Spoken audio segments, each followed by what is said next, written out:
Politikus Partai Gerindra Kamru Samad mengatakan Sandiaga Uno telah memutuskan untuk hengkang dari Partai Gerindra.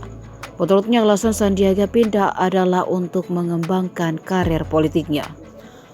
Namun ia tidak mengungkapkan kapan keputusan Sandiaga Uno itu akan resmi diambil. Kamru Samad hanya mengaku ia mendapat informasi bahwa Wakil Ketua Dewan Pembina Gerindra itu sudah membulatkan tekadnya untuk hengkang.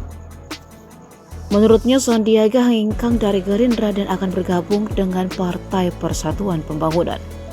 Namun hingga kini ia mengungkapkan perlu mengetahui sikap dari Ketua Umum Partai Gerindra Prabowo Subianto maupun sejumlah elit partai lainnya. Diketahui P3 memang terus menunjukkan keinginan untuk mempersunting Sandiaga Uno. Pelaksana tugas Ketua Umum P3 Muhammad Mardiono bahkan sangat ingin mengusung Sandiaga sebagai calon presiden. Sandiaga Uno juga tak pernah menunjukkan resistensi atas keinginan P3 itu. Ia terus mengatakan bahwa keputusan itu bergantung pada Prabowo dan para pemimpin Gerindra.